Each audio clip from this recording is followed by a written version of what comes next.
Hello and welcome back to BlizzCon in the HGC 2018 Finals.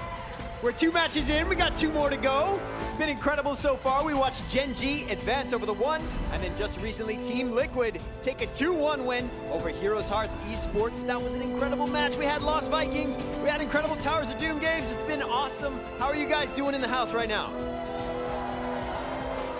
All right, 2 more matches to go, guys. Up next, Tempo Storm, the last North American hope, versus Dignitas. It's a big one. I hope you're ready for it. I know I'm ready. We're headed over to the desk with Trixler right now.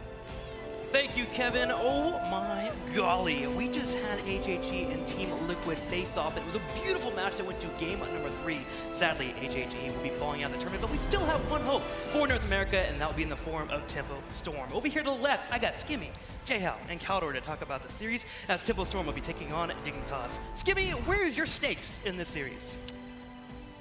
Kevin says it's the last hope for NA, and I think he nails it on the head right there. You know, he's a North American fan himself. I think he's almost seen the future, because I look at this one and I go, Dignitas are better on every different aspect. Sure. I think that Tempo Storm haven't shown us too much. Anything creative, I think you need to really jump into that Pandora's box. I'm talking Zol, I'm talking double tank, I'm talking Uther supports, becoming tanks. I want to see something crazy and wild to really try and throw Dignitas off here, because if they play standard, I don't expect it. J-Hal, I'm going to allow a little bit of bias right now. Tempo Storm, can they do it? Well, here's the thing, right? So I said to Cattle, I said, how wild is tomorrow getting? I talked to him last night, I asked Fan, and they grinned and they said, it's getting pretty wild. Sign. That's all I can tell you. They didn't reveal anything, but I imagine that we will still go down the rabbit hole with Tempo Storm. Dignitas, though, they're a team that adapts to literally everything. They have probably the best player in the world in Wubby, who is their drafter. He does a lot from the offlane. I don't think this is a team like Dignitas that gets phased by anything out of the ordinary. Caldor, let's go ahead and take a look at the bracket, but since I allowed J-Hal some bias, let's hear your thoughts. Hashtag no bias right here. No, but just talking about Tempo Storm, I feel if Tempo Storm goes down the rabbit hole, they are playing meta, because so far when you look at players on the stage, we've only seen them with G-strats and double support. I actually talked to them yesterday a little bit, and I really think that the Lucio strategy they pulled out on Cursed Hollow, where they were trying to run around the opponent and just snipe structures, I think it was wasted played against Gen G. I think it's a great strategy. I think it's something that I really appreciate as a team having it in their arsenal. And I asked them straight up, guys, do you not think that that might have been a strategy you should have pulled out a bit later? And they were like, yeah, maybe, we weren't quite sure. We're hoping to get a win against Gen G where they didn't quite work out, but maybe against Dignitas they have a shot. Well, here's the schedule so far. We are about to start the lower half of the tournament, but already Gen G and the One has faced off. Gen G takes an easy 2-0 there. We'll be moving to the semifinals, and then a solid best-of-3 between Heroes Hearth and Team Liquid. Team Liquid able to bring it out, but Heroes Hearth sure came out firing there, Skimmy. I mean, it was a really close game. I know us on the back stage there was on our feet, you know, just dancing around, thinking, what is going on right here? Especially some of those moments with the Lost Vikings, we're thinking that core rush, it looked pretty crazy at times. I'm thinking, hang on a minute, like they're getting keeps, are they going to win this game? Then it goes back and forth, back and forth. It finally finishes in this massive, massive core race. But, you know, we expected that to be the series, or at least I did anyway, the series to watch of the day. The crowd got behind it and it didn't disappoint. Well, talking about tomorrow, let's talk about Gen G versus Team Liquid a little bit. J-Hal, that series is going to be a nail-biter. It's going to be exciting just because of what Team Liquid has managed to accomplish during the opening week. We already know they took the game off of Gen G, the only team to do so during the opening week. But all signs are trending positive for Team Liquid. For Gen G, though, it still feels like they have not shown much of anything. So tomorrow's matchup, to me, is very exciting for many reasons. Well, let's go ahead and focus on our players here, as Glorong and Zalia are going to step in and drop some knowledge bombs on you. And Zalia, he's got some words for Glorong Zillidan.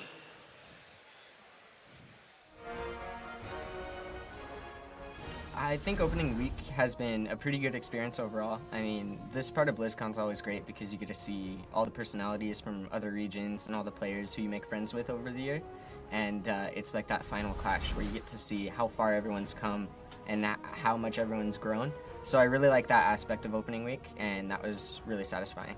So we played Dignitas first on the stage in Anaheim, and while most people would be pretty scared to face them right away, I kind of view it as, if we're going to win the tournament anyways, we'll have to face them, and I'd rather face Dignitas in a best-of-3 than a best-of-5.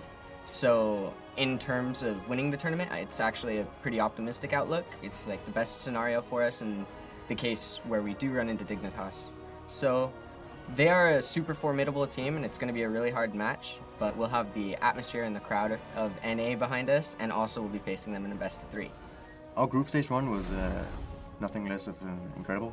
It was went 10-0, perfect score. We had rough games. You know, we're almost kind of known to start slowly now, but we made it work. And then we always came back in the second game, smashed them. So 10-0 it is, and we definitely look forward to the playoffs. First round is going to be tempo. We've seen them do a lot of things like Dollar Sport, Illidan. They have a lot of tricks, but Glorung, if you're out there, if you try to pull out the Illidan on us, we're going to take your glaives and shove them up your The crowd at BlizzCon is incredible. I was here last year as well, knocked out quite quickly, but even in that best-of-3 first round, it was packed. There were so many people. You just look out and there's this sea of excited fans and everybody just, you know, getting pumped together about something that we all love. Incredible feeling just walking out there, sitting down, and wow, I cannot even describe it. It's just incredible.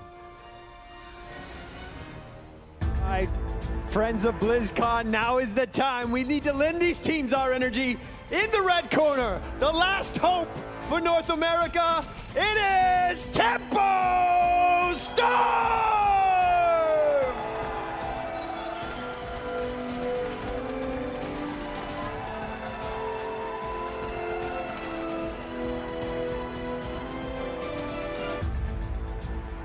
And in the blue corner, returning to the BlizzCon stage, the best team out of EU, Dignitas!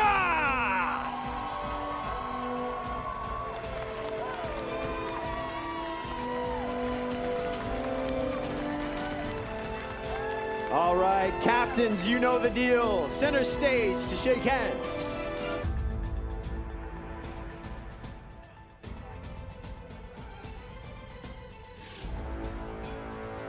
All right, guys, this is gonna be a good one. Stick around, over to the desk. What a series we are about to watch. If we're looking at Tempo Storm, there is two things that I think you need to consider here. One, they have an interesting take on the meta. 70% of their group stages had double support in some form, Caldor. Does Tempo Storm stick to their guns here, or do they bring out new weapons? I think they have to bring something new for sure, and I was actually surprised that they went that wild in the group stage. I expected them to bring some of those strategies out for sure, but I didn't really think that they would do it so continuously as they did, because by now, at least towards the end of the group stage, they felt pretty predictable, and I feel that was a huge problem. So if they have anything prepared here, they need to show it right now, and it has to differ from what they've already shown us on a daily basis. Jay, how the second thing that Tempo Storm has going for them is this crowd. They are on home field advantage. North America is cheering for the teams. You heard with HHE. How does Tempo Storm empower themselves with that crowd? Well, we've seen a lot of prioritization. Fan, he made some pretty bold comments before this tournament unfolded. There's times where it's looked like he lives up to that, but then as a team, it looks like they falter. And I think a lot of it is being on Playmaking Heroes, living up to that self-imposed hype you gave yourself, and I think they can get behind and really have that crowd rally behind them. Now, Dignitas has felt unstoppable. If we look at the Western Clash and also the group stages, they are actually 22-0 on LAN so far. That is a pretty darn good record. Tempo Storm facing off against that, Skimmy. How do you even wrap yourself around that and decide how to break it? I mean, you're looking at this series, as I mentioned already, right? You know that this team is very formidable in the West, arguably the best Western team that we have right now in Heroes of the Storm. You need to bring out those new weapons. You need something different. You've shown that you want to play these double supports. You want to try and work some quirky strats. We're going to see some very interesting bans and picks, I'm sure, in that regard. But, you know, you're not going to beat them toe-to-toe, in my opinion. You really need to bring out something. And as Glaron quite rightly mentioned, you know, they have a North American crowd that obviously fuels this momentum, the amount of sort of like charisma they have amongst them, but also they'll need it so they can actually just really execute on a forefront of, well, hey, this is North America. Sure. Let's get it done. Let's go over to you, Jay-Hal, really quickly on both these teams. Strongest attribute to both of them? The confidence that Dignitas has is very much warranted. It's amazing, and having Wubby there, you know, just kind of helping call the shots, getting the drafts. I mean, he alone could be the biggest asset of any team. That's how good he is, but I'd say confidence for Dignitas especially. Well, let's go ahead and focus on players here. I'm going straight to Fan. Fan, who has already mentioned that he feels like he's one of the best flexes in the world, and boasting a hero pool of 15 heroes in the second phase of HGC. This guy plays a lot of characters, but will it be enough today, Caldor? I'm not so sure. To be honest, if you look at the group stage, Tempo Storm barely made it. They came in and they said, we are in the group where we want to be in. We would rather face Miracle than Tempest. We would rather face off against Team Liquid than against the Leftovers. Both of those matches, they lost. They only beat BTG and they took down Luna Meow. Sure. So they barely made it into the next round. So they have to really show now that they have something prepared here. And I agree with Skimmy. They have to surprise Dignitas somehow. But how do you surprise Dignitas? That's the biggest question here, because I certainly don't have an answer to that. No. Part of it is when you're playing these double support compositions, you don't have the macro aspect down because you don't have that wave clear available. And a lot of teams seem to be exploiting that, especially with the Sergeant Hammer coming in. So maybe the adjustment comes down to the hero pools, and maybe we stop running that double support. Well, I mean, the whole part of going to where we're going, I mean, it almost feels like if you're going to out macro them, just kind of take control of things, like the Cursed Hollow strategy. It seemed like you tried to do everything but teamfight. It seems like you tried to make a lot of plays happen. Sure. And I don't know if you can do that against Dignitas. They're such a good team at adapting to literally everything. They're that good. Yeah. It's so hard to really come up with a strategy to fool them at any stage of the game. Well, let's find out if Tempo Storm can pull it off. Battleground number 1 is ready to go between our teams. Let's see where exactly we will be heading. First Battleground is going to be Volskaya Foundry. And that's already my first question. It's Tempo Storm who actually picks the map. And I have to ask you here, J-How, this is a map that Dignitas has run in the European region 13 times. They lost a single time on this map.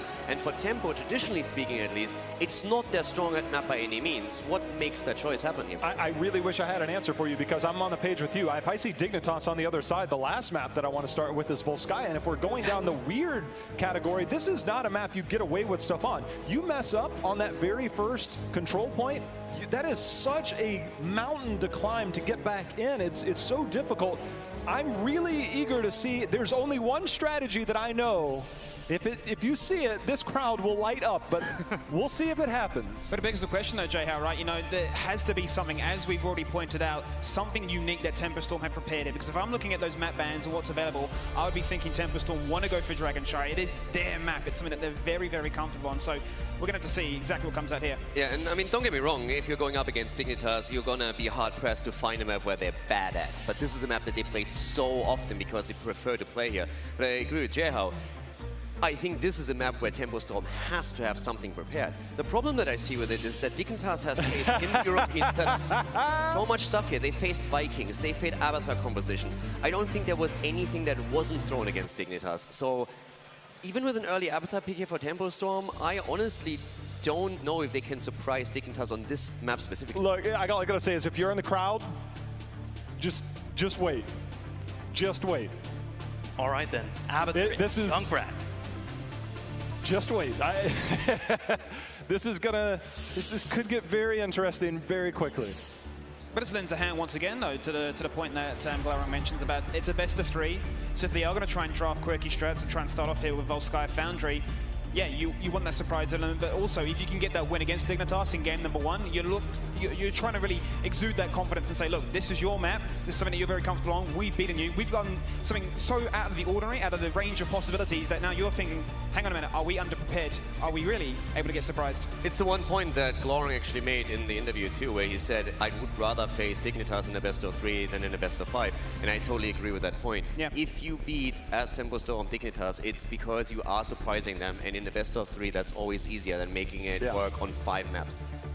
Is this possibly an Arthas ban here? Ooh, they go to the Johanna, but Arthas has been a mainstay for Tempo Storm, and double Arthas, which is available through that Ultimate Evolution, is quite a terrifying composition. Here we go.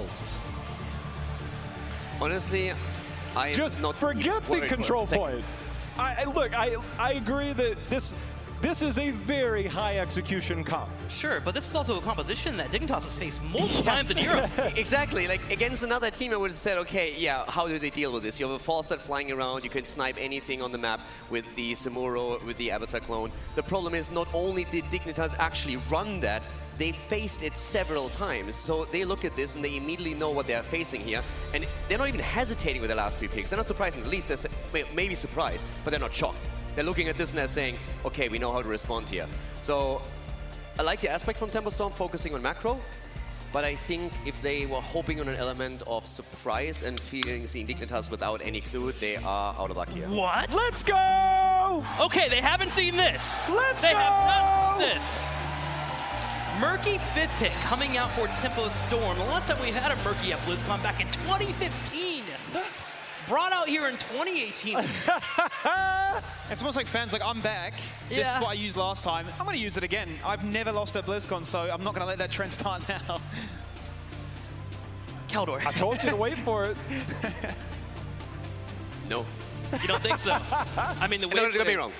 I like the approach. It's different, and we talked a lot about how NA has had in this season the tendency to go really through the ringer when it comes to hero picks. And you will stumble upon strategies where you say, this has a strength. And I do not doubt in the slightest that if you have that particular setup, that against teams that are a little bit less experienced, you have a very good chance of getting a win. The only reason why I'm really just flat out saying, like, this is not going to happen is because Dignitas has run against so many cheese strategies, and they are experienced against this setup. I don't doubt the lineup against the lesser team has a really good chance of winning, but I think against Dignitas need more than that. Even if it's not enough, the one thing that we guaranteed as a show, I mean, Tempo Storm is coming in here, they're like, you know what? We're just reaching into our bag of tricks. Let's play it all. I mean, let's literally play it all. It's coming out here, and if Dignitas does drop the ball at any point, I can see this really working out for them. Let's go ahead and go into the series here as game number 1 between Tempo Storm and Team Dignitas begins now. Skimmy, I don't know about you, but this... I didn't expect this really to come out, but it's here. We've got Murky, we've got Abathur, we've got Samuro. I mean, you go into your bag of whatever else comes out. It's like quick match for these guys. This is crazy. Look, I said at the start of the series, I wanted to see that Pandora box go in and just obliterate it. You're finding everything. You're getting shards, you're putting them together, you're mashing them into place like a puzzle, and you want something stylish to come out here. And BlizzCon is going to be rewarded with one of the spiciest drafts to start off the second NA versus EU matchup. Well, here is Europe's favorite, is that's going to be JPL. His last run, he'll be on Diablo, Wubby on Urel, Poik. He's going to keep it standard. He'll be on the Rainer, Snitch on Phoenix, Zelia on Tyrande. Give it up for Dignitas! And on the right-hand side, in the red, the last hope of North America, it's going to be Jun on Abathur. Then playing Junkrat. Caterpillar, he's on Murky. Fan is on Fasted. And Galarung's on Samuro. Give it up for Tempo Storm!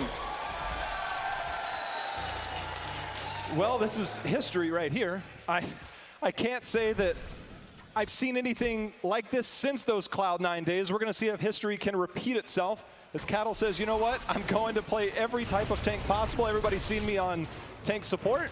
This time I'm going to play Murky tank. It's such an interesting composition though, Jay, how it's, as the desk has already mentioned, you're really looking to accelerate in the macro department, just completely sacrifice those team fights. You know that Dignitas are very strong in that area. You obviously got the control points to skirmish around, but you want that pressure. You just want to keep them pushed into those lanes and have them always with that sort of anxious thought in their mind. How do we react? How do we deal? But, you know, it's going to be a tough one. This is such an interesting map to pull this style of strategy out. The protectors are so strong, they cannot be ignored. I'm curious what Tempo Storm has up their sleeve, because we've never seen a draft like this on a map like this. We've seen it in different departments, and right out of the gate, we're seeing JPL, he'll go in, Cattle will make his rotation down. Samuro, we know that has great sieging capabilities. We've